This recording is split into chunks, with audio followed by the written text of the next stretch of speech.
Hello viewers, आज हम बात करेंगे हिस्ट्री ऑफ इंग्लिश लिटरेचर की, जो बिल्कुल बेसिक पीरियड है the Anglo Saxon period from 450 to 1050 तक।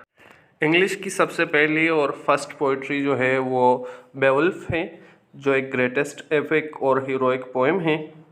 तो ये स्टोरी हमने किसी न किसी फॉर्म में अपने बचपन में सुनी होगी अपनी नानी, दादी या दादा से, कि एक बहुत बड़ी बला होती है, रात को आती है, कुछ बंदों को उठाकर अपने गार में ले जाती है और फिर वो इसको उधर ही ख़त्म कर देती है। तो ये वही स्टोरी है लेकिन डिटेल के साथ है, और जो ओरिजिनल स्टोरी है इंग्लिश लिटरेचर, तो उसी को आज हम बयान करेंगे, जो न सिर्फ बीएस इंग्लिश के स्टूडेंट के लिए इम्पोर्टेंट है बल्कि जो दूसरे लोग हैं उनके लिए भी स्टोरी एक इंटरेस्टिंग स्टोरी है। कि स्पेरडीन्स का इलाका है और वहाँ पे कोई बादशाह नहीं है। उसी दौरान एक शिप आती है, एक बहरी जहाज़ आती है जिसमें एक बच्चा सोया होता है और उसके अंदर बहुत सारे वेपन्स और ट्रेजर होते हैं। And it stops on the shore, और वो उसी जगह पे रुक जाता है। उसमें एक बच्चा है जिसका नाम सेक्लेट है, या कुछ लोग उसे सिल्ड भी कहते हैं, जो वो बड़ा होकर उसी जगह का बादशाह बन जाता है। और उसका एक बेटा भी होता है बेवुल्फ। ये वही बेवुल्फ नहीं है जिसकी स्टोरी है, तो वो बाद में मर जाता है और उसका बेटा भी बड़ा हो जाता है। तो सबसे पहले जो स्टोरी है वो ये सेल्ड किंग जो है ना, उसी से शुरू होती है। सेल्ट किंग के वारिसीन में से, या आप कह सकते हैं डिसेंडेंट में से, एक बादशाह होता है जिसका नाम है हेरोतगर, जो वो डेनीस का बादशाह है। और स्टोरी बेवुल्फ की जो रियल आगाज़ है वो उसी से होता है। उसने अपने इलाके में एक बहुत बड़ा हॉल बनाया है जिसका नाम रखा है हिरोट। हिरोट में बादशाह लोगों को जमा करता है, बहुत बड़ी दावतें देता है, बहुत बड़े प्रोग्राम होते हैं। लेकिन एक रात क्या होता है कि एक बहुत बड़ा मॉन्स्टर जिसका नाम ग्रेंडल है, वो हाल में आकर बहुत सारे सिपाहियों को, तकरीबन 30 सिपाहियों को, वो अपने साथ ले जाता है। और जिसे हम कहते हैं ज़िंदा हड़प कर जाना, वो उसे ज़िंदा हड़प कर देता है। और ये खौफ का जो जो डर है, जो डेथ का डर है, वो लोगों में फैल जाता है। और ये जो मॉन्स्टर ग्रेंडल है, ये मज़े की बात ये है कि इस पर कोई भी असलहा काम नहीं करता। लोग उसको मारने की कोशिश भी करते हैं बट दे फेल्ड। और ये तकरीबन 12 साल तक मुसलसल उस इलाके और उस हाल में आकर लोगों को उठाता है। तो ये बात समंदर के पार एक जगह है, लैंड ऑफ गीट्स। वहाँ पर एक नौजवान हीरो रहता है अपने अंकल किंग हेगलिक के साथ। उसका नाम है बेवुल्फ। ये बेवुल्फ बेहद ताकत और हौसले का मालिक है। इसके अलावा वो एक बेहतरीन स्विमर भी है। इसने अपनी ताकत को, जो फाइटिंग पावर्स है, उस तरह इम्प्रूव किया है कि वक्त के साथ साथ वो मुख्तलिफ क्रिएचर्स के साथ भी लड़ा है। बेवुल्फ को जब इन चीज़ का अंदाज़ा हो जाता है तो वो अपने 14 दोस्तों को लेकर समंदर को क्रॉस करके डेनीज सफ़र शुरू कर देता है। उसी दौरान ये जो बेवुल्फ का पोएम है, उसी में समंदर की जो शायरी है वो भी की गई है। जब ये इधर पहुंचता है डेनीज में, तो उसी इलाके का जो बादशाह है, मैंने पहले भी नाम लिया, किंग हेरोदगर और क्वीन वेल्थ्यू से मिलता है, जो बहुत ज़्यादा खुश होते हैं। उनका एक अच्छा एहतमाम भी करते हैं खाने पीने का, और लोग जो है ना काफ़ी खुश होते हैं इसको रिसीव करने में। लेकिन जब रात आती है तो लोगों के दिलों में खौफ आ जाता है कि ग्रेंडल जो मॉन्स्टर है वो दोबारा आएगा। लेकिन क्या है कि जैसे ही ग्रेंडल डेनीज़ में, वो जो मैंने हाल का नाम लिया था, हिरोट में अंदर दाखिल होता है और सबसे पहले इसके साथी को जकड़ लेता है। इसके बाद जैसे वो जो हीरो है बेवुल्फ पे अटैक शुरू कर देता है, तो बेवुल्फ ही उसी का जो हाथ है वो एक मज़बूत गिरफ्त में ले लेता है। उसी के साथ ही जो मॉन्स्टर है और बेवुल्फ के दरमियान ज़बरदस्त किस्म की लड़ाई का आगाज़ है। मुख्तलिफ़ किस्म के जो टेबल पड़े होते हैं, जो दूसरे वॉरियर्स होते हैं उनकी तलवार की आवाज़ें एक अजीब किस्म की फ़िज़ा क्रिएट कर देती है। जो बाहर लोग होते हैं वो उनको इन आवाज़ों को सुनकर खौफज़दा खड़े रहते हैं। लेकिन जो फाइट है ग्रेंडल और बेवल्फ के दरमियान वो ज़्यादा शिद्दत इख्तियार कर रही है और जो बेवल्फ ने उस पे गिरफ्त रखा है उसके बाजू पर, वो किसी भी हाल में वो उसे कमज़ोर नहीं होने दे रहा। तो बलाखिर क्या हो जाता है कि जो मॉन्स्टर है वो किसी तरीके से अपने आप को छुड़ा लेता है अपने बाजू को, बट ग्रेंडल का जो ग्रिप है वो उसी दौरान उसे लूज़ ही नहीं होने देती और उसका बाजू कट जाता है और चीखते चिल्लाते हुए ये जो मॉन्स्टर है अपने गार की जानिब या जो जो भी उसका जगह है उसी तरफ दौड़ने लग जाता है। ग्रेंडल बीस्ट या मॉन्स्टर का जो कटा हुआ बाजू है वो बेवल्फ लेकर लोगों के सामने पेश कर देता है और जो बादशाह है उसी का जो चेयर है डिस्प्ले के लिए पेश किया जाता है। और लोग बहुत ज़्यादा खुश होते हैं, बेवल्फ से गाने गाते हैं और पार्टियों का इंतज़ाम करते हैं, मुख्तलिफ़ किस्म के तोहफ़े तोहफ़ाइफ भी पेश कर देते हैं और एक डेनीज़ के इलाके में एक खुशी का समा बन जाता है। लेकिन इसकी खुशी ज़्यादा देर तक नहीं रहती, क्योंकि जैसे ही रात का टाइम आ जाता है तो उसी दौरान एक और मॉन्स्टर जो ग्रेंडल की माँ है, उसी को नाम दिया गया है मुख्तलिफ़ बुक्स में। किसी ने मेरवुल्फ का नाम दिया है, किसी ने ब्रेमवुल्फ का नाम दिया है, किसी ने ओटन का नाम दिया गया है। तो वो हीरोड पे हमलावर होती है और उसी दौरान जो किंग का करीबी काउंसलर है वो उसी को ख़त्म कर देती है। तो लोग फिर से गमज़दा और गमगीन हो जाते हैं। सुबह बेवल्फ उन्हें तसल्ली देता है कि मैं फिर भी इन्हें जकड़ लूँगा। सुबह सवेरे बेवल्फ अपने दोस्त के साथ उनके जो कदम है, जो ट्रैक्स है उसको फॉलो करते हुए इनकी जगह पे पहुंच जाता है। ये जो जगह है वो खौफनाक किस्म की जगह है। पहाड़ है और इर्द गिर्द पहाड़ है, दरमियान में बहुत ज़्यादा पानी है। जैसे ही बेवल्फ साइट पे इंतज़ार कर रहा है या जो मेरवल्फ है जो मॉन्स्टर की माँ है ढूंढ रहा है, तो उसी दौरान वो अंदर से पानी के बाहर आकर इसको अंदर खींच देती है। अंदर ही फाइट शुरू हो जाती है और इस पे ये बेयर हैंड्स जो बग़ैर किसी हथियार के जो मॉन्स्टर है इस पे अटैक कर देता है। बट द प्रॉब्लम इज़ कि वो बहुत ज़्यादा पावरफुल है और बेवल्फ को कंट्रोल करना काफ़ी मुश्किल है। वो काफ़ी हद तक कमज़ोर हो गया है, लेकिन उसी दौरान उसकी नज़र एक छोटे से या मैजिकल स्वॉर्ड पे पड़ जाती है और वो उठाकर उसी से मेरवल्फ पे हमलावर हो जाता है और उसी के वार से जो ग्रेंडल बीस्ट की जो माँ है या जो मेरवल्फ है वो भी ख़त्म हो जाती है। और जैसे वो अंदर देखता है उसी गार में बहुत सारे ज्वेल्स और कीमती पत्थर और कीमती चीज़ें पड़ी हुई है और एक बार फिर वो उसी मैजिकल स्वॉर्ड से मॉन्स्टर पे हमलावर हो जाता है। अटैक के साथ ही उसका सर तन से जुदा हो जाता है और वो स्वॉर्ड भी गायब हो जाती है। इसके साथ ही जो फ्रेश ब्लड है वो पानी के सतह पे पहुंच जाता है। उसके जो करीबी साथी है वो बाहर इंतज़ार कर रहे होते हैं। फ्रेश ब्लड को देखकर वो समझते हैं कि बेवल्फ का ख़ात्मा हो गया है, लेकिन अचानक वो देख लेते हैं जो मॉन्स्टर का हेड है वो पानी की सतह पे आ जाता है और इसके साथ ही बेवल्फ भी ऊपर आ जाता है। अपने 4 मज़बूत दोस्तों के साथ मिलकर ये सर उठाकर वो डेनीज़ में दाखिल होते हैं। लोग जब उनको देखते हैं तो बेहद खुश होते हैं। अब इस वाक़े के बाद बेवुल्फ तकरीबन 50 साल तक डेनीज़ पे हुकूमत कर लेता है। और ये क्वेश्चन या एमसीक्यूज़ अक्सर पेपर वगैरह में भी पूछते हैं कि कितने अरसे तक बेवुल्फ ने डेनीज़ पे हुकूमत की, तो इट इज़ 50 ईयर्स।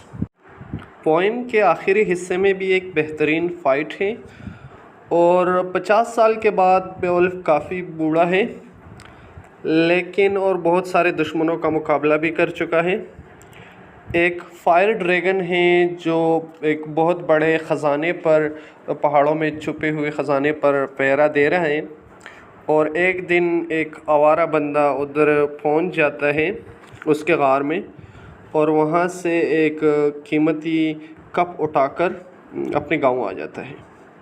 और उसी रात को ड्रैगन जो है आग उगलते हुए उसी गांवों पर जो करीबी देहात है उस पर हमलावर हो जाता है और बहुत सारे लोग उसमें मर जाते हैं।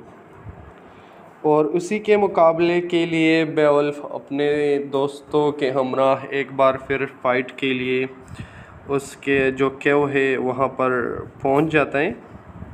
लेकिन चूँकि बेवुल्फ काफ़ी बूढ़ा है और ड्रैगन के बार बार अटैक करने से उसके जो फेफड़े हैं उसमें धुआं और आग जो असर दिखा चुकी है, तो उसके लिए अभी और रहना मुश्किल है।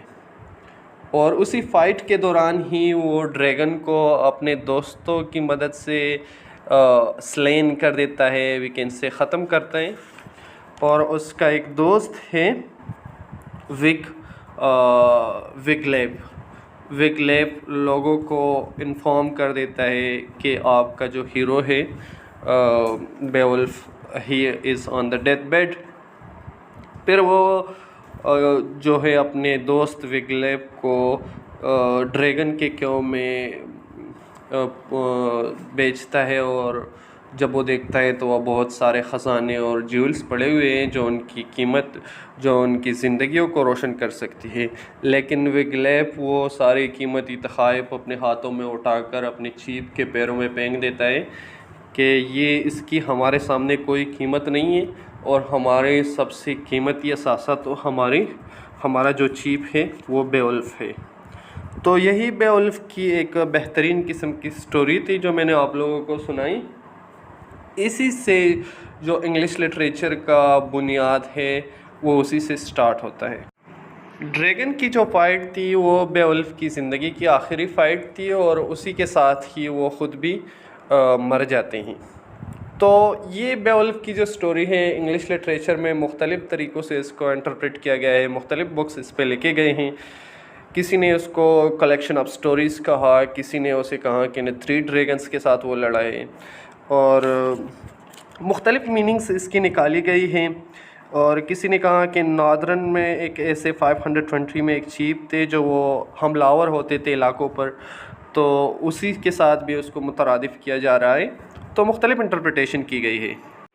अच्छा, जब बात आती है पोइटिकल फॉर्म की इस बेवुल्फ की, तो बेवुल्फ का जो पोइटिकल फॉर्म है, या जिसे हम कह सकते हैं जो शायरी जिस अंदाज़ में लिखी गई है, तो इसमें हर लाइन में 2 या 2 से ज़्यादा वर्ड्स जो है सेम कॉन्सोनेंट साउंड से शुरू हो गए हैं, और ये एक म्यूज़िकल इफ़ेक्ट इसमें पैदा किया गया है। हर लाइन में तकरीबन 4 एक्सेंट है, जिसमें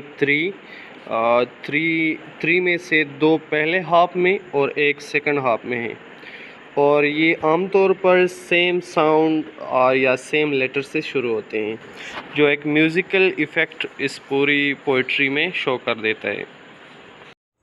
बेवुल्फ के बाद एक और मशहूर पोएम है जिसका नाम है वेटसिथ। ये पोएम इसका इंग्लिश लैंग्वेज में भी एक ओल्डेस्ट नज़म है। इसकी जो तारीख़ है वो भी अननोन है, और ये किसने लिखा है ये बात भी अननोन है। लेकिन इसमें जो टाइम ज़ाहिर किया गया है वो एंग्लो सैक्सन से पहले की है। इसमें आम तौर पर जो थीम बयान किए गए हैं वो वॉन्डरिंग, यानी जो सिंगर्स थे या जो इधर उधर घूमने वाले लोग थे, तो वो गाते थे और एक जगह से दूसरी जगह सफ़र करते। इसके अलावा इसमें सखी लोगों को खराज तहसीन पेश की गई है कि जो लोग देने में यानी अपने माल को शेयर करने में, अपनी चीज़ें शेयर करने में काफ़ी मशहूर थे, तो उनको एक ट्रिब्यूट दिया गया है। इसके अलावा ये बात भी इसमें ज़ाहिर की गई है कि जो उस टाइम के लोग थे उनके लिए उसी जो मेहनत मज़दूरी मतलब या जो भी उसे अर्निंग का ज़रिया था उसके लिए उसमें वक्त गुजारना बहुत मुश्किल था। और एक और बात की जो उसमें बयान की गई वो ये है कि जो गोल्ड स्मिथ थे वो अपने लॉजिंग या जिन चीज़ों जो चीज़ें अपने साथ लेकर घूमते थे सुनार, तो वो उनका किराया देने के लिए या वो पैसे देने के लिए वो क्या करते हैं, वो सिंगिंग करते हैं। तो ये भी एक मशहूर पोएम है और लेकिन इसका जो अतर है वो अननोन है और इसका टाइमिंग जो है, टाइम ये कब लिखा गया है ये भी अननोन है। लेकिन ये इस बात पे वाज़ेह है कि ये एंग्लो सैक्सन से पहले की वक्त का है। इसके बाद एक और पोएम है जिसका नाम है ड्यूर लेमेंट। ड्यूर लेमेंट इस नज़म में सैक्सन का जो पिक्चर दिखाई गई है वो ये है कि जो पोइट है या जो बार्ड्स हैं वो अपने सारों या अपनी परेशानी बयान कर रहे हैं कि वो हर वक्त इस कोशिश में लगे रहते हैं कि किसी न किसी तरीके से उसका जो चीफ है वो उनसे खुश रहे। लेकिन वो इस बात पे थोड़े से घबराए हुए हैं और परेशान भी हैं कि वो किसी भी वक्त एक बेहतर पोइट्स जो है ना उसे रिप्लेस कर सकते हैं। और ये पोएम जो है मुख्तलिफ़ हिस्सों में बाँट दी गई है या इसके हिस्से हैं जिसमें हर हिस्से में एक न एक स्टोरी बयान की गई है। और इसमें ये बात भी एक ग्रिम वे से या एक परेशानी के आलम में बताई गई है कि हमने किसी न किसी तरीके से अपने चीफ को खुश रखना है और ये परेशानी इनको सताती रहती है। इसी तरह एक और पोएम है जिसका नाम है द सी फेरर। ये भी एक बेहतरीन और वंडरफुल पोएम है जिसके दो हिस्से हैं। इसके पहले हिस्से में समंदरी ज़िंदगी के जो मुश्किलात है वो बयान की गई हैं, लेकिन वो कहते हैं कि इससे जो स्ट्रॉन्गर है वो समंदर की पुकार है। और सेकंड पार्ट में एलेगरी है या क्या हम कह सकते हैं कि एक मुआजना है जिसमें सीमेन या बहरी आदमी जो बंदा समंदर में सफ़र करता है उसकी मुश्किलात को इंसानी मुश्किलात के साथ उसका मुआजना किया गया है या इससे तशबीह दी गई है और वो समंदर की पुकार को रूह की पुकार करार देते हैं। और ये भी कहते हैं ये एक सच्चा घर है, it is a true home with the God, तो उसको ये नाम भी देते हैं।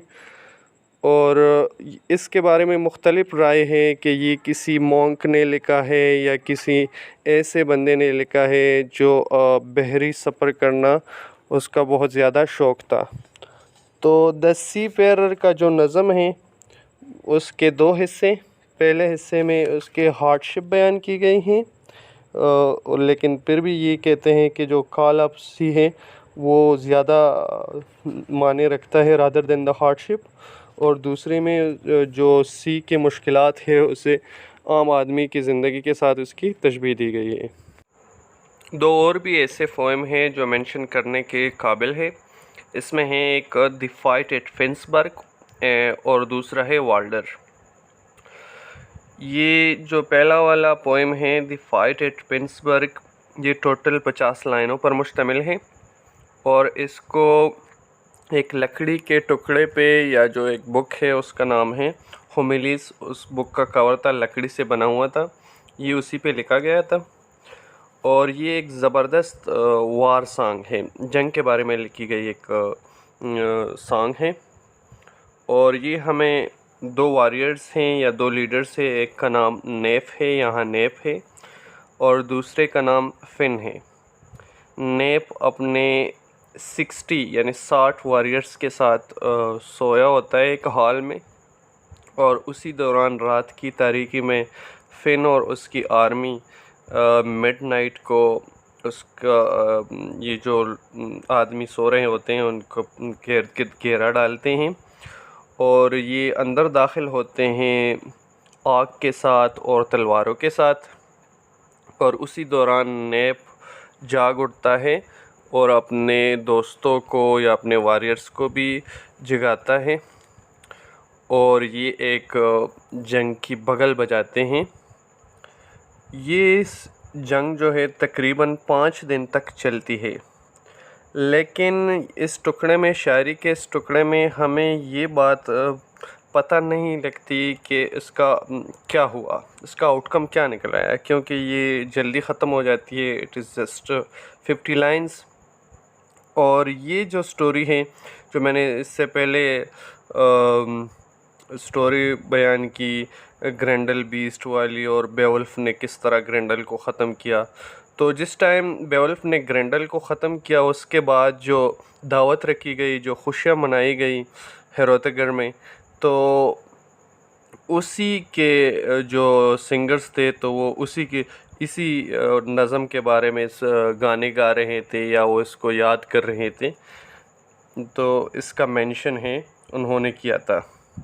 ये जो दूसरा पोएम है उसका नाम वाल्डर है, और इसमें हम एक ऐसी स्टोरी वाल्डर का जो अपनी बीवी या दुल्हन के साथ हिल्डगंड उसका नाम है, अतालिया के कोर्ट में दोनों कैद होते हैं, और ये बहुत ज़्यादा माल दौलत के साथ वहाँ से एस्केप कर जाते हैं, वहाँ से भाग जाते हैं। लेकिन रास्ते में पहाड़ों को क्रॉस करते हुए और एक और वॉरियर है जिसका नाम गंतर है। गंतर और उसके जो साथी है वॉरियर है वो उन पे अटैक कर देते हैं, और ये वाल्टर का जो है फार्मर कामरेड था। इट मीन्स उसका ये एक ओल्ड साथी था, हैगन। वाल्टर फाइट करता है इन सब से और आखिर में निकल आता है। और यही स्टोरी लातीनी ज़बान में, लैटिन में भी लिखी गई है 10th सेंचुरी में, और ओल्ड जर्मैनिक स्टोरी है निबलुंग जिनलेड। नाम उसका मुश्किल होगा या डिफरेंट होगा जर्मन लैंग्वेज में, बट एनी हाउ, लेकिन ये उसी का है, लेकिन उसमें थोड़ी सी चेंजेस की गई है या उसका अपना वर्जन बनाया गया है। तो इन सारे नज़मों से हमें यही पता लगता है कि जो एंग्लो सैक्सन थे उसी के टाइम पे शायरी थी, और उसी शायरी में उन जर्मैनिक लोगों की बहादुरी की स्टोरियाँ थी, जंग और लड़ाइयों की स्टोरियाँ थी, लेजेंड किस तरह गुजरे हैं। तो इन सारी चीज़ों को लिटरेचर में अपने रीडर्स को या उनके जो रिलेटेड लोग हैं उनको आगाह किया गया है। इनके ज़िंदगी के बारे में अब हम जानेंगे कि इसकी ज़िंदगी कैसी थी। हमने शायरी के बारे में तो जाना कि इसकी शायरी, पोइट्री एंग्लो सैक्सन के वक्त की किस तरह थी और उसमें किस चीज़ पे बात की गई है। तो एंग्लो सैक्सन वर्ड्स बेसिकली हमें 3 जर्मैनिक ट्राइब्स थे, 3 कबीले थे। एक का नाम जूट, दूसरे का नाम एंगल्स और तीसरे का नाम सैक्सन था। तो ये नाम जिन 2 कबीलों से लिया गया है, जिसको नाम दिया गया है एंग्लो सैक्सन। ये तकरीबन 5th सेंचुरी के मिडल में था, तकरीबन इसे कहते हैं 445 और 450, इसी के दरमियान में था कि ये लोग जो उन्होंने अपने घरों को छोड़ा नॉर्थ सी से, और ये आ गए हैं दूर ब्रिटेन में इसको कॉलोनाइज करने के लिए। और एंगल उनका होम था एक कबीले का, उसी लिहाज से भी उसको नाम दिया गया है। तो एक और जगह ये भी कहा गया है कि उन्होंने दूर समंदरी सफ़र किया, और एंगल वर्ड्स का जो माने हैं वो हुक है। तो एक राइटर ने, वाल्टन नाम है उसने ये सेंस में ये इस तरह डिस्क्राइब किया है कि ये लोग जो है ना फ़िशिंग करते थे, या ज़्यादातर उनका जो काम था, ज़्यादातर जो वो अपने वक्त का गुजारा करते तो वो मछलियाँ पकड़ के करते थे।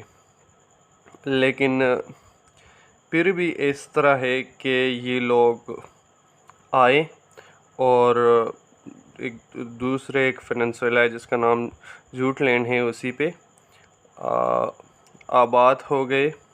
या इसे कहते हैं कि जो सेक्सन, दूसरा जो नाम है सेक्सन, सेक्सन का वर्ल्ड ओल्ड वर्ल्ड है, जो सेक्स या जो शॉर्ट स्वॉर्ड्स को भी कहते हैं, या स्वॉर्ड मैन भी उसे कहते हैं। तो ये लोग लड़ाकू थे, लड़ने में काफ़ी माहिर थे।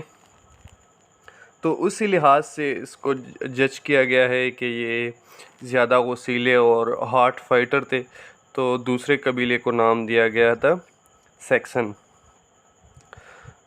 इसमें जो एंगल जो कबीला था वो तादाद में भी काफ़ी ज़्यादा थे, और वो दूसरे को कनकर करने में भी बहुत तेज़ थे। तो उसी के लिहाज से उसने ये जहाँ पे रहने लगे उसका नाम दिया गया एंग्लेलैंड, एंग्लोलैंड। तो जो आहिस्ता आहिस्ता चेंज होता हुआ एंग्लेलैंड से इसका नाम इंग्लैंड रखा गया। तकरीबन 500 साल बाद इन कबीलों ने अपने आप को इंग्लिश मैन के नाम से पुकारा, और हम ये बात लातीनी ज़बान के जो राइटर हैं वो भी जब ग्रेट ब्रिटेन के ओल्ड बासियों का या रिहाइशों का ज़िक्र करते हैं तो उनको नाम देते हैं इंग्लिश सैक्सन। ये नाम किंग अल्फ्रेड के जितने भी चार्टर्स थे ये उसमें ज़ाहिर होता है, अपीयर होता है, लेकिन इससे पहले ये न कभी देखा गया है न इसके बारे में सुना गया है। वो हमेशा ये कहता है कि मेरा बिलाउड इंग्लोलैंड, जिस तरह मैंने पहले नाम लिया इंग्लोलैंड, जो बाद में इंग्लैंड के नाम से उसमें तब्दील हो गया, और अपने ब्रेव इंग्लिस्क यानी इंग्लिश लोगों के बारे में बताता है। 16वीं सेंचुरी को या 16th सेंचुरी को ये नाम अभी तक इनके साथ रहा।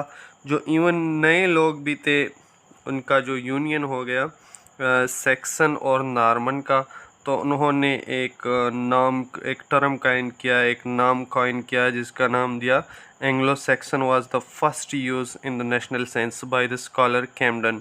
और ये स्कॉलर था 16th सेंचुरी में, उसी ने ये फर्स्ट टाइम यूज़ किया, और ये लिखा गया है हिस्ट्री ऑफ ब्रिटेन में।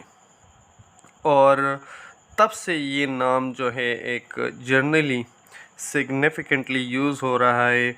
It is rather describe a spirit rather than a nation, जो एक जज्बा ज़ाहिर करता है एक कौम से बढ़कर, जो एक बहुत ही बहादुर और मुख्तलिफ रेसेस से ताल्लुक़ रखने वाले लोग इसमें शामिल थे। बात करते हैं इनकी लाइफ की या ज़िंदगी के बारे में। तो जिस तरह लिटरेचर में ज़ाहिर किया गया है, ये एंग्लो सैक्सन लोगों को न सिर्फ अपनी सेवेज नेचर के मालिक थे, लड़ाकू थे, बल्कि उनको सेवेज नेचर्स या सेवेज वर्ल्ड का भी सामना था, जो हमेशा समंदरों में, तूफ़ानों में, या बर्फ़बारी या जो कहते हैं बर्फ़ से उनकी सख्त मुकाबला हुआ करता है, या उसमें वो ज़िंदगी गुजारते। वो हमेशा किसी न किसी वजह से अपने आप को ग्रेटनेस के लिए लड़ते, अपनी चीप की ग्रेटनेस के लिए लड़ते, हमेशा ग्लोरी के लिए फ़ाइट करते, और एक जगह से दूसरी जगह सेल करते, यानी समंदरी सफ़र करते। और ये इनकी एक बहुत बड़ी खूबी भी थी कि ये समंदरी सफ़र करने के बहुत ज़्यादा शौकीन थे। और जिस तरह हमने बेवल्फ के नज़म में भी पढ़ा कि बेवल्फ अपने साथियों समेत जो है ना समंदर में उसने सफ़र करना शुरू किया, और उस रियासत या उस ज़मीन की तरफ आया जहाँ पे वो बीस्ट ग्रिंडल था। तो इन लोगों की ख़ास बात या मेजर बात भी यही है कि वो लोग मल्लाह थे या समंदरी सफ़र करने के शौकीन लोग थे। नेक्स्ट जो इम्पोर्टेंट टॉपिक है या इम्पोर्टेंट बात है वो है inner life, the inner life of Anglo Saxon. तो ये लोग सेवेज भी थे, लेकिन इनके सेंटिमेंट और मेलनकली यानी जो सैडनेस है भी इन लोगों में था। जब वो एक ऐसी लिमिटेशन स्पेशली डेथ के जैसे अनआंसरेबल प्रॉब्लम का सामना करते, तो फिर जो है ना ये लोग एक मेलनकली इसमें आ जाती है। और ये थे कि ये लोग ज़्यादातर अपने घर से यानी अपने घर से भी मोहब्बत करने वाले थे। जब वो किसी भी जंग से या किसी भी जगह से खनकर होकर या कामयाब होकर लौटते, तो वो अपने घर आ जाते and it was like their greatest wish, एक डिज़ायर थी कि वो घर को कामयाब होकर लौटे। इसके मुतालिक ये भी है कि जब वो उल्फ हंट ख़त्म करते या एक इस तरह डेस्परेट फाइट होता और वो ख़त्म हो जाता, तो ये लोग एक हाल में जमा होते, अपने वेपन्स इर्द गिर्द रख लेते थे, आग जला लेते थे और स्कूप और ग्ली मैन के जो गाने थे वो गा रहे होते हैं और साथ में जो फ्लैश था उस पे उन लोगों पे पड़ रहा होता है, एक समा सा बना रहे होते थे ये लोग। तो ये भी अपने जज्बात का और एहसासात का इस तरीके से इजहार करते। ये जो एंग्लो सैक्सन की पोइट्री है, तो इसमें ज़्यादातर हम जिस चीज़ को हम डील कर रहे हैं या जिस चीज़ पे वो ज़्यादा ज़ोर दे रहे हैं वो नोबलमैन की फाइटिंग है, और ये ख़ास तौर पर ग्लोरी के लिए लड़ते हैं। और उनकी जो ज़िंदगी का मोटिव था, जो जिस पर हम कहते हैं वो जीते थे, तो ये था कि अगर कोई कहता कि he is a man deserving of praise, कि वो तारीफ़ करने के काबिल था, तो उसी वजह से जितने भी कबीले थे मुख्तलिफ़ किस्म के उस टाइम के, तो उन्होंने अपना शायर रखा होता था, एक पोइट था जिसे ओल्ड इंग्लिश में बार्ड भी कहते हैं। तो ये बार्ड उन जितने भी बहादुर लोग होते हैं उस कबीले, उनके बारे में अपनी शायरी पेश कर रहा होता था।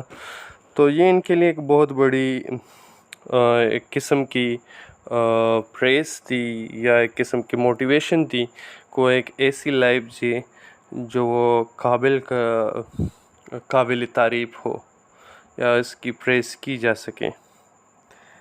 तो अगर हम जितने भी फर्स्ट रिकॉर्डेड स्पीच हैं एंग्लो सैक्सन की, तो उसमें इन बात पे ज़ोर दिया गया है कि उन्होंने अपने बड़ों को या जो लोग लड़े हैं ग्लोरी के लिए, तो उनका ज़िक्र किया गया है। नेक्स्ट जो टॉपिक है वो है the Christian writers of the Anglo Saxon period. तो शुरू से हम जब देखते हैं जो एंग्लो सैक्सन पीरियड का जो लिटरेचर है वो हम दो हिस्सों में तकसीम करते हैं। एक को हम पेगन लिटरेचर कहते हैं और दूसरे को क्रिश्चियन लिटरेचर कहते हैं। यानी क्रिश्चियनिटी से पहले जो लिटरेचर था वो पेगन था, और जब क्रिश्चियनिटी आ गई इन लोगों में तो फिर वो आहिस्ता आहिस्ता जो पेगन लिटरेचर था वो ख़त्म भी हो गया और कन्वर्ट भी हम कह सकते हैं कि हो गया क्रिश्चियनिटी में। आमतौर पर जो मैंने आप लोगों को डेट्स बताई है 445 से 450 के दरमियान में ये लोग आए इंग्लैंड, और ये जो क्रिश्चियनिटी है ये तकरीबन 490 में आ गई थी इंग्लैंड में। तो क्रिश्चियनिटी के आने से ना ये कि एक नई किस्म की राइटिंग और नई किस्म के लिटरेचर डेवलप होना शुरू हो गए, बल्कि साथ में पहले भी जो अर्ली पोइट्री हैं लैटिन की, वो भी इसके साथ जो है आहिस्ता आहिस्ता प्योरीफाई होती गई। हम कहते हैं कि इसको नॉर्थम्ब्रियन लिटरेचर भी कहते हैं, और इसको हम दो बड़े स्कूल ऑफ थाट्स थे या दो बहुत बड़े स्कूल थे जो क्रिश्चियन इन्फ्लुएंस के साथ इंग्लैंड में आए थे। एक जिसका फाउंडर था या जिसकी लीडरशिप में था उसका नाम था अगस्टिन, ये रोम से आया हुआ था। ये साउथ और इंग्लैंड के सेंटर में ये लोग पहले, और उन्होंने किंगडम ऑफ एसेक्स में लोगों को जो है ना रफ लोगों को एजुकेट करना शुरू कर दिया। लेकिन इसने खातिर खा कोई ऐसे राइटर पैदा नहीं किए जो बहुत ज़्यादा सिग्निफिकेंट हो, या इन्होंने बाद में कोई ऐसी राइटिंग की हो जो बहुत ज़्यादा इम्पोर्टेंट हो। एक दूसरा था जिसका नाम था सेंटली एडन। ये आयरलैंड से आया था, आयरिश था। इसने भी बहुत सेंचुरी से जो कहते हैं इस रिलीजन पे काम की, सेंचुरीज सेंटर ऑफ रिलीजन भी रहा आयरलैंड। तो ये न सिर्फ वेस्टर्न यूरोप में गया, बल्कि इसके जो मॉन्क्स थे उन्होंने नॉर्थम्ब्रिया में अपना इन्फ्लुएंस फैलाना शुरू कर दिया, और इसको इसलिए नाम भी दिया गया है कि नॉर्थम्ब्रियन स्कूल। इस जो स्कूल के लोग थे, जो लीडर थे, उन्होंने काफ़ी मशहूर और बेहतरीन किस्म के राइटर पैदा किए, जो मैं आप लोगों को डिटेल में इनके बारे में भी बताऊंगा। इन राइटर्स में हमारे पास शामिल हैं बीड है, कैडमन है और साइनउल्फ है। तो आइए बीड के बारे में थोड़ा सा डिटेल में बात करते हैं। बीड 673 को पैदा हुए और 735 को जो है ना उसकी डेथ हो गई। ये सबसे पहले ग्रेट स्कॉलर थे। इसको the father of English learning भी कहा जाता है। उसने लैटिन से जो गॉस्पेल ऑफ जॉन है इसकी ट्रांसलेशन की है एंग्लो सैक्सन में, लेकिन बदकिस्मती से ये ज़्यादातर हिस्सा इनका जो है वो गुम हो गया था। बीड की सबसे बड़ी जो अचीवमेंट थी, उसने सबसे पहले हिस्ट्री लिखी इंग्लैंड की, ecclesiastical history of the English people. इसने मुख्तलिफ़ किस्म के जो रोम के पिलग्रम थे या लर्न लोग थे उनको कमीशन किया, और उनको ये टास्क दिया गया कि जो भी क्रेडिबल सोर्सेस के जितने भी लिखाई है, जितना भी लिटरेचर है, उनको जमा किया जाए। और उसने काफ़ी हद तक जो रॉयल लेटर्स थे या जितने भी हुक्मनामे थे या जितने भी उस तारीख़ से रिलेटेड जितने भी वर्ड्स थे उन्होंने जमा किए। इसके साथ साथ बीड ने उस दौर के जितने भी सेंट्स थे, या जिसे हम बुज़ुर्ग कहते हैं सादा अल्फाज में, तो उन लोगों की स्टोरियाँ भी कंपाइल की। उनके जेंटलनेस, उनके करेज को, इनके अच्छे अखलाक, अतवार और उनके जितने भी आदात थे उनके भी एक किस्म के स्टोरियाज़ लिखी, जो स्टोरीज़ थी उनके बयान किए उन्होंने। और उन लोगों ने जो जो भी बेहतरीन किस्म के काम लिखे या जितने भी बेहतरीन लिटरेचर थे, ये बीड ने जमा कर दिए थे। इसके बाद है कैडमन। कैडमन वाहिद पोइट है इंग्लिश लिटरेचर में जो सबसे पहले हम इसको एक प्रॉपर डेट भी देख सकते हैं और प्रॉपर शायर भी हैं। इसकी ज़िंदगी के बारे में हम बहुत कम जानते हैं, लेकिन जो लाइफ ऑफ कैडमन है इसके बारे में बीड्स के जो रिटन रिकॉर्ड है उसमें लिखा गया है। तो इसकी स्टोरी ज़िंदगी की कुछ ऐसी है कि एक मोनेस्ट्री थी एबेस हेल्डा में, और वहाँ पर एक बंदा था या शख्स था कैडमन के नाम से। तो उसी वक्त के रवायात के मुताबिक लोग जाते और वहाँ पर कुछ न कुछ, अगर कोई दावत होती या लोग जमा होते तो कुछ न कुछ सिंगिंग करते, कोई न कोई सॉन्ग या पोइट्री पेश कर देते। लेकिन जिस टाइम कैडमन की बारी आती तो वो शर्मा के टेबल से उठ के चले जाते, और अक्सर यही होता था कि वो बग़ैर खाना खाए महफ़िल से चले जाते, क्योंकि उसमें ये एबिलिटी नहीं थी, कैडमन में ये काबिलियत थी ही नहीं कि वो कोई पोइट्री या शायरी कंपोज कर सके या कुछ सिंग कर सके। लेकिन एक बार इस तरह हुआ कि वो रूटीन के मुताबिक गए और अपने टाइम पे जो है सो गए। तो कोई बंदा आया और उसे कहा कि कैडमन कुछ गाओ। तो कैडमन ने जवाब दिया कि मैं नहीं गा सकता। और उसने फिर कहा कि मैं इसलिए तो आपके पास आया हूँ कि तुम कुछ न कुछ गाओ। फिर उसने दोबारा कहा कि कुछ गाओ। फिर कैडमन से कहा कि sing the beginning of created things, और जो चीज़ें बनाई गई हैं उसके बारे में बताओ, सिंग करो या गाना गाओ। तो उसके साथ ही कैडमन शुरू हो गया और उसने अपने क्रिएटर की विज़डम की, पावर की तारीफ़ की और बाकायदगी से एक पोइट्री टाइप की उसके जहन में आने लगी। ये सब कुछ ख्वाब में हो रहा था। जैसे ही वो नींद से जागा, उठ के चला गया, तो जब वो जागा और नींद से उठ के चला गया, बाहर आया, तो हैरत की बात ये थी कि उसने जो शायरी नींद में सुनी थी, जो ख्वाब में सुनी थी, वो अभी तक उसके वर्ड्स याद थे। तो उन्होंने अपने आप से कुछ वर्ड्स इसमें ऐड कर दिए और एबेस हेल्डा को, वहाँ पे जो मॉन्क्स थे, उन्हें बता दिया कि इस तरह है। तो उन्होंने जाके उसे अपनी पोइट्री जो है सुनाई और उसने फिर उसी में बाकी मॉन्क्स को भी बुलाया और उनके सामने ये जो शायरी थी या जो सिंगिंग थी उसने पेश कर दी।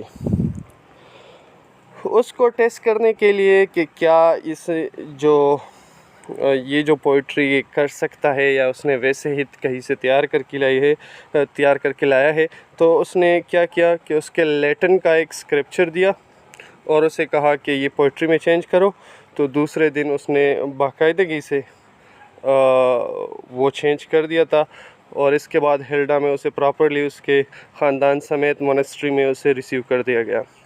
बाद में इसने न सिर्फ बाइबल की हिस्ट्री को पोइट्री में बयान किया, बल्कि और भी बहुत सारे ऐसे बुक्स जो है उन्होंने पोइट्री या सिंगिंग में ट्रांसलेट कर दिए। कैडमन को बीड ने काफ़ी बेहतरीन अल्फाज में याद किया है और इससे ये कहा गया है कि उसने गॉड को प्रॉपरली सर्व किया है, बल्कि उसकी प्योरिटी ऑफ माइंड और सेरेनिटी ऑफ स्पिरिट को और पीसफुल डेथ जो है उसमें डिस्क्राइब भी इसके किया गया है बीट के जो रिटन स्क्रिप्ट्स हैं। कैडमन के मेजर वर्क्स क्या है? तो कैडमन का सबसे बड़ा और मेजर वर्क जिसके कलेक्शन को नाम देते हैं पैराफ्रेज, इसमें स्टोरी ऑफ जेनेसिस जो बाइबल का पहला नाम है, एग्जॉडस और डैनियल की जो स्टोरी है, ये सारी जो है ना उसने पोएटिक लैंग्वेज में कन्वर्ट की है। बल्कि उसने पूरे बाइबल की हिस्ट्री को एक ख़ूबसूरत और बेहतरीन पोइट्री में, शायरी में कन्वर्ट कर दिया है और अभी तक मतलब उसी टाइम तक किसी ने इस बेहतरीन तरीके से इस काम को शायरी में कन्वर्ट नहीं किया था।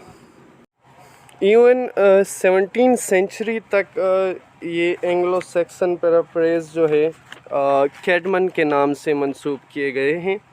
बाद में इसे कुछ लोगों ने कहा कि नहीं, ये एक से ज़्यादा राइटर का काम है, लेकिन still it is the major work of Caedmon. Caedmon एक उस वक़्त का हम कह सकते हैं एक मैचलेस मिल्टन था। Just like a Milton, he was the greatest poet of his time. तो जिस तरह पोएट मिल्टन का जो शायरी है पैराडाइज लाइस इतनी ग्रेट है, उसी तरह कैडमन की जो पैराफ्रेज है वो भी एंग्लो सैक्सन टाइम की बेहतरीन शायरी है। इस पैराफ्रेज के अलावा जो चीज़ें कैडमन से रिलेटेड है या जो पोइट्री, उसमें सबसे बड़ी जो है कलेक्शन है वो है जुडिथ, जो एक ओल्ड टेस्टामेंट या आप कह सकते हैं ओल्ड बाइबल की शायरी है, पोइट्री है। इसमें एक किंग है होलोफर्नेस, जो एक सेवज क्रूअल वाइकिंग किंग्स हैं, और जब हीरोइक जुडिथ उसका सर कट ऑफ कर देती है अपने तलवार की मदद से, तो वो अपने वॉरियर्स और लोगों के सामने उसका सर फेंक देती है और ये जो है बैटल और विक्ट्री की निशानी है। और मेरे ख़्याल से ये एक बेहतरीन और आला तरीन ड्रामेटिक और ब्रिलियंट पॉइंट है एंग्लो सैक्सन लिटरेचर का। तो ये भी इसका एक मशहूर वर्क है। कैडमन 7वीं सेंचुरी में गुजरे हैं, जबकि इसके बाद है साइनवुल्फ, उस 8वीं सेंचुरी से रिलेट किए जाते हैं। साइन वुल्फ भी एंग्लो सैक्सन के एक ग्रेटेस्ट पोइट थे, एक्सेप्ट जो बेवल्फ का जो भी पोइट था, जो राइटर था, वो अननोन है, उसको छोड़ के बाकी ही is the best one. Cynewulf के बारे में 1840 तक 1840 तक किसी को अंदाज़ा नहीं था कि साइन वुल्फ के नाम का भी कोई शायर था, पोइट था। तकरीबन 1000 साल तक भी किसी को अंदाज़ा नहीं था, लेकिन ये वाहिद शायर थे जिसने अपने काम को साइन किया, और लेकिन उसका नाम कभी प्लेनली किसी चीज़ पर लिखा नहीं गया था, जिस तरह मतलब शायर लिख देते हैं, अपना मार्क लिख देते हैं कि it is written by Cynewulf. इस तरह कुछ भी नहीं था, बल्कि उसने बड़ी क्या कहते हैं महारत के साथ अपना नाम वर्सेस में या राइटिंग में ओन किया था, जो बाद में सीक्रेट इंटरप्रिटेशन के ज़रिए उसका नाम इससे निकाल लिया गया या इंटरप्रेट किया गया that it was written by Cynewulf. Major work of Cynewulf में जो इंक्लूडेड है उसमें है the Christ, Juliana, the Fates of the Apostles और एलिनी। ये ऐसे वर्क है जो साइन किए गए हैं, जिस पे नाम है कि ये साइन वुल्फ ने लिखे हैं। इसके अलावा अनसाइन जो पोएम्स है उनसे रिलेट किए जाते हैं, उसमें शामिल है Andreas, the Phoenix, the dream of the road, the descent into hello, Goth lake, the wanderer और कुछ रिडल्स है। रिडल्स तो आप लोग जानते होंगे, जिसे पहेलियाँ कहते हैं आमतौर पर। उसने जो ज़्यादातर मशहूर है उसके लिखे हुए बो के बारे में है, यानी जो तीरंदाजी में यूज़ करते हैं इसे क्या कि कमान के बारे में। और दूसरा है ड्रिंकिंग हॉर्न, और जो हॉर्न में सींग में लोग पीते थे, तो उसी को डिस्क्राइब किया गया है पोएटिक लैंग्वेज में। इसमें जो ज़्यादातर मशहूर है the swan, the storm spirit, तो ये एक कह सकते हैं कि अनयूजुअली ब्यूटीफुल रिडल उन्होंने लिखे हैं। सबसे पहले इसका मेजर वर्क है द क्राइस्ट, इसको थोड़ा सा डिटेल में पढ़ते हैं। ये द क्राइस्ट का जो पोएम है ये 3 पार्ट्स में है। इसका सबसे पहला पार्ट जो है नेटिविटी को सेलिब्रेट करता है, दूसरा एसेंशन को या हम कहते हैं शोहरत या बुलंदी को, और थर्ड पार्ट जो है डूम्सडे को या क़यामत के दिन को या द डे ऑफ जजमेंट को इसके बारे में बताता है। इसकी जो थीम्स है ज़्यादातर चर्च से ली गई है या चर्च के लिटरेचर से रिलेटेड है, और ज़्यादातर इसका जो काम है वो होमिलीज़ ऑफ ग्रेगरी द ग्रेट उसी से लिया गया है। बाकी जो है ये बहुत अच्छी तरीके से ओन किया गया है, और इसमें थोड़ी बहुत ऐसे इंटेंस ट्रॉमेटिक फोर्स के पैसेजेस भी शामिल हैं, लेकिन ये पोएम ओवरऑल क्राइस्ट के लिए लव इसमें ज़ाहिर किया गया है। इस तरह वर्जिन मैरी का भी जिक्र किया गया है, और ये एक बेहतरीन पोएम है किसी लैंग्वेज में अगर कोई इस तरह कंपोज करता है या राइट करता है। The Christ reflects the spirit of early Latin Christianity, और हम कह सकते हैं कि जो द क्राइस्ट का जो नज़म है ये हमारे पास लेटन क्रिश्चियनिटी का उसी टाइम का जो स्पिरिट है वो रिफ्लेक्ट कर रहा है। द क्राइस्ट का एक फ्रेगमेंट है, एक हिस्सा है जिसमें वो लाइफ को सी वॉयज से या सी का जो ट्रैवलिंग है या जो सी में लोग सफ़र करते हैं, समंदरी सफ़र करते हैं, उसी से कंपेयर करते हैं कि लाइफ भी उसी तरह मुश्किलात से भरी हुई है जिस तरह समंदरी ज़िंदगी जो लोग मल्लाह होते हैं उनकी ज़िंदगी मुश्किलात या मुसीबतों से भरी पड़ी है। और ये बाद में इस परफेक्ट एक्सप्रेशन भी जो है बाद में टेनिसन ने अपने पोएम क्रॉसिंग द बार में इसको ज़िक्र किया गया है, बल्कि हम कह सकते हैं कि both are matching because they having the same theme और द सेम टॉपिक डिस्कसिंग, तो उसी लिहाज से भी ये चीज़ दोनों में कॉमन है। इसके 2 और मेजर एपिक पोएम है, एक है एंड्रियास और एक है एलिनी।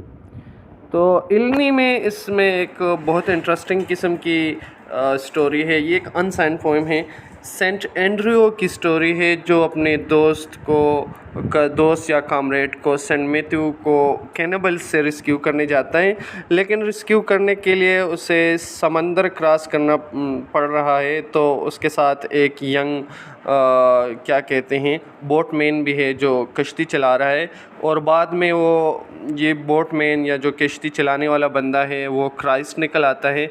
मैथ्यू जो है उसको आज़ाद किया जाता है कैनिबल से, और जो सेवेजेस है वो भी मेरिकल के ज़रिए वो कन्वर्ट हो जाते हैं। और ये पोएम जो है स्पिरिट से भरी हुई है, और एक सी की जो डिस्क्रिप्शन है वो भी बेहतरीन अल्फाज में की गई है। एंग्लो सैक्सन पोइट्री की ये एक बेहतरीन मिसाल है। इसके अलावा इल्नी का जो सब्जेक्ट मैटर है वो है ट्रू क्रॉस को फाइंड करना या मालूम करना। ये हमें कंस्टेंटीन्स के विजन के बारे में बता रहे हैं कि बैटल जीतने के बाद उसने अपनी माँ हेलेना या एलिनी को भेजा जेरूसलम ओरिजिनल क्रॉस ढूंढने और उसके लिए जो नेल्स हैं वो ढूंढने। तो ये पोएम बहुत आला क्वालिटी की है और बहुत प्रॉपर तरीके से जो है ना साइनोल्फ के वर्क के आखिर में ये पुट किया गया है। और उसने इस पोएम के साथ एक पर्सनल नोट भी ऐड किया है और अपना नाम भी इसमें साइन किया गया है उसने। और ये साइनोल्फ का जो वर्क है ये तो आखिर में ये नहीं बताता कि ओरिजिनल क्रॉस मिल जाता है कि नहीं, लेकिन ये ज़रूर बताता है कि जो क्रॉस है वो आखिरकार उसके दिल में पाया जाता है। It means that he finds the cross in his own heart. तो ये भी एक बेहतरीन किस्म की पोएम है। नेक्स्ट टॉपिक हमारा है डिक्लाइन ऑफ नॉर्थम्ब्रियन लिटरेचर। जिस नॉर्दर्न एनर्जी के साथ ये नॉर्थम्ब्रियन लिटरेचर बिल्ट हुआ था, उसी एनर्जी के साथ ही ये इतनी जल्दी ख़त्म हुआ। ये इसी सेम सेंचुरी ख़त्म हुआ जिसमें साइनोल्फ था, यानी 8th सेंचुरी को ही ख़त्म हुआ। डेनीज़ नीचे आए इंग्लिश कोस्ट और इन नॉर्थम्ब्रिया को ओवरवेलम किया, यानी इसको पता किया। मोनेस्ट्रीज जीते, स्कूल्स तबाह किए गए, स्कॉलर्स और टीचर्स जो है put to the sword means उनको कत्ल कर दिया गया।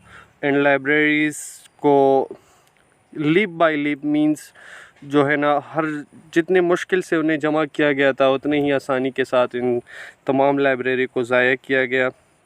और इन नॉर्थम्ब्रियन लिटरेचर तकरीबन ऑलमोस्ट ख़त्म किया गया।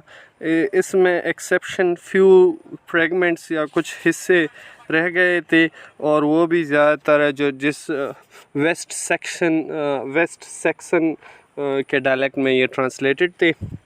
और ये ट्रांसलेशन भी अल्फ्रेड स्कॉलर्स ने की, अल्फ्रेड के जो स्कॉलर थे उन्होंने की।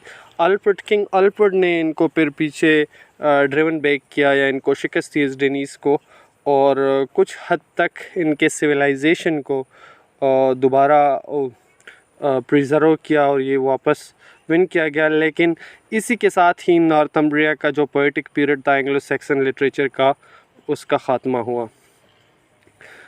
Alfred the Great of Wessex, जो Alfred the Great of Wessex जो है उसने फिर अपना प्रोज़ लिटरेचर का आगाज़ इसी से होता है। तो नेक्स्ट जो टॉपिक है हम वो अल्फ्रेड द ग्रेट जो 1848 से 901 यानी 848 से लेकर 901 तक जो इनका टाइम पीरियड था उसको डिटेल से पढ़ते हैं। अल्फ्रेड जिसका टाइम पीरियड 848 से लेकर 901 तक था, तो उसने सबसे पहले हिस्ट्री में जो ज़्यादा टेरिफिक स्ट्रगल किया और नॉर्थ मैन के साथ किया, और फिर ये जो स्ट्रगल है वो ट्रीटी ऑफ विडमोर 878 में ख़त्म हुआ। इसके साथ ही अल्फ्रेड को न सिर्फ किंग ऑफ वेसेक्स माना गया बल्कि नॉर्दर्न कंट्री का ओवरऑल जो है ओवरलॉर्ड भी उसे कहा गया। यानी नॉर्दर्न कंट्री जो पूरी थी वो उसी का किंग बन गया। फिर उस किंग ने अपना स्वॉर्ड एक साइड पे रख दिया और काम पे लग गया। जिस तरह उन्होंने जंग में अपने लोगों की रहनुमाई की, तो इसी तरह फ़ीस में यानी अमन के दौरान में भी लोगों की रहनुमाई की। सबसे पहले उन्होंने क्या किया कि अपने लोगों के लिए कानून इंट्रोड्यूस करवाया, और इसके साथ साथ ही उसने मुख्तलिफ़ किस्म के कोर्ट्स भी बनवाए। जो अदालतें हैं वो भी उन्होंने राइज कर दी अपने मुल्क में। इसके साथ ही उन्होंने नेवी बनाई। नेवल फोर्स जिसे कहते हैं, सबसे पहले इंग्लिश हिस्ट्री में जो सबसे पहले नेवी बनाई गई वो किंग अल्फ्रेड ने बनाई, ताकि जो लोग थे या जो हमलावर थे उनको इंग्लैंड के साहिलों से दूर रखा जा सके।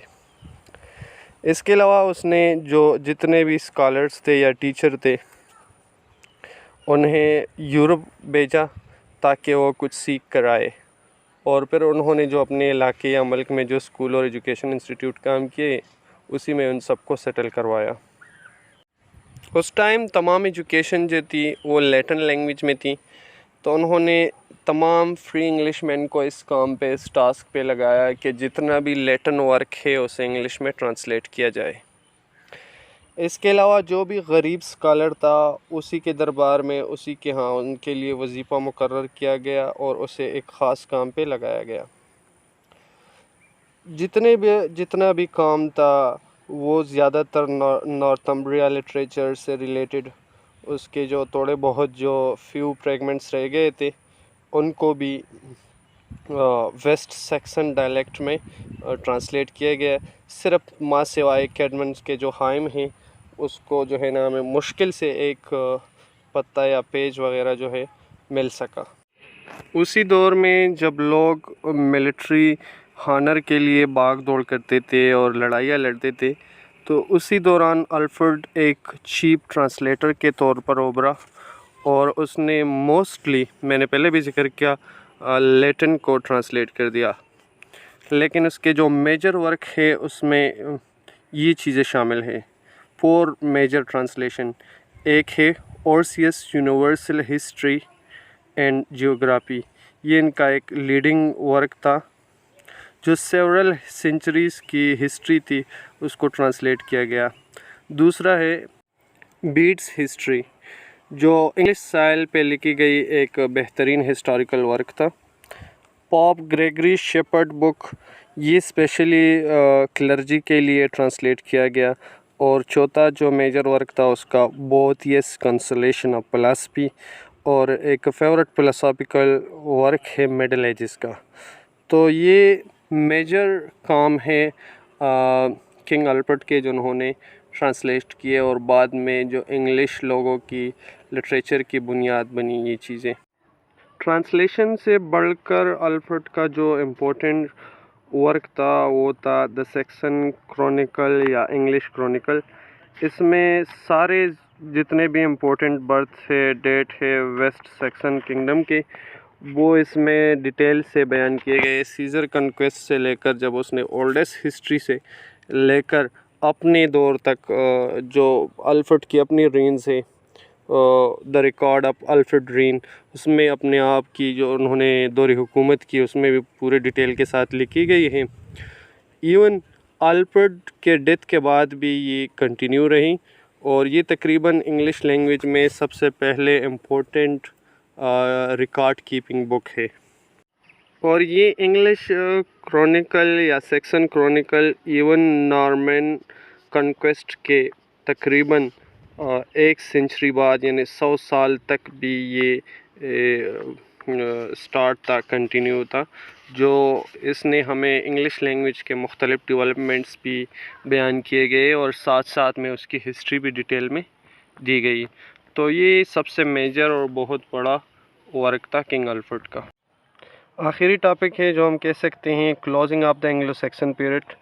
अल्फ्रेड डेथ के साथ ही बहुत ही लिटल और या हमें बहुत कम चीज़ें इंग्लिश लिटरेचर से रिलेटेड उस टाइम से मिलती हैं। उसकी ज़िंदगी के साथ ही उसकी एक नेशनल लाइफ थी और नेशनल लिटरेचर था, उसका जो स्ट्रेंथ था वो ख़त्म हो गया। और हम ये कह सकते हैं कि he was a free man, वो एक आज़ाद किस्म के आदमी थे और उसने पूरी कोशिश की कि वो एक बेहतरीन किस्म का लिटरेचर, इंग्लिश लिटरेचर दे सके। और उसने उसकी इंग्लिश लिटरेचर की फाउंडेशन रखी जो उनके लिए बाकी इंग्लिश लिटरेचर के लिए एक स्टेपिंग स्टोन साबित हुई। अगर हम एंड में summary of Anglo section period की बात करें तो हम बहुत ही आसान वर्ड्स में हम कह सकते हैं कि 3 ट्राइब्स थे, जिसमें जूट्स, एंगल्स और सेक्सन शामिल थे। ये बाद में आकर उन्होंने इंग्लिश नेशन की फाउंडेशन रखी। ये जो लोग थे जूट, सेक्सन और एंगल से ताल्लुक़ रखने वाले, ये तकरीबन इसकी डेट मिलती है 449 से लेकर इनका जो रिकॉर्ड है क्रॉनिकल हैंगेस्ट और होर्सा में इनकी यही डेट लिखी गई है। वो आए, ये हार्डली वॉरियर्स थे, जंगजू थे, उनकी पोइट्री में भी ग्लोरी और जंगों और ज़्यादातर समंदरी मुसीबतों का सामना करना और घर के लिए या अपने लव फॉर होम, इसमें मेन चीज़ें हैं। लिटरेचर के लिहाज से हमने नोट किया कि इसका सबसे ग्रेटेस्ट एपिक और हीरोइक पोएम बेवल्फ है, जो फर्स्ट पोइट्री की फ्रेगमेंट्स है। इसके अलावा हमने जिक्र किया वेटसेथ का, ड्यूर्स लेमंड का और सी फेरर का। एंग्लो सेक्सन लाइफ की भी हमने थोड़ी बहुत आपको बताई कि वो किस किस्म के लोग थे। इनके जो नॉर्थम्ब्रियन स्कूल ऑफ राइटर्स थे, उसमें जो मशहूर हिस्टोरियन है और उसका बीट का भी हमने ज़िक्र किया। इसके अलावा उसका ज़्यादातर वर्क जो है लेटन में है। 2 और भी ग्रेट पोइट कैडमन और सैनोल्फ को भी याद किया गया। नॉर्थम्ब्रियन लिटरेचर 650 से लेकर 850 तक फ्लरिश हुआ और 867 को नॉर्थम्ब्रिया जो है डेनीज़ ने उन्हें पता किया, तो इसके मोनेस्ट्रीज़ और लाइब्रेरीज़ और जितना भी अर्ली लिटरेचर था वो ख़ात्मा किया गया। इसके बाद किंग अल्फ्रेड आया, जो 848 से लेकर 901 तक था। उन्होंने ज़्यादातर काम प्रोज़ वर्क में किया और उसने अपने वक्त के एंग्लो सेक्सन क्रॉनिकल लिखे, जो बहुत ज़्यादा मशहूर हुए। तो ये थी मेरी पूरी वीडियो एंग्लो सेक्सन लिटरेचर के बारे में या ओल्ड इंग्लिश पीरियड के बारे में, जो 450 से लेकर 1050 तक है। इसमें अगर मुझसे कोई स्लिप ऑफ टंग हो गया है या कुछ ऐसी वर्ड्स है जिसको ट्रांसलेट करना मुश्किल था, तो I feel sorry for that, और इंशाल्लाह आप हमारे साथ रहेंगे। तो ये थी मेरी एक छोटी सी एफ़र्ट जो इंग्लिश लिटरेचर स्टूडेंट के लिए या ओवरऑल जितने भी स्टूडेंट हैं उनको समझाने के लिए। So I hope you guys will never forget to click on subscribe button. Thank you so much.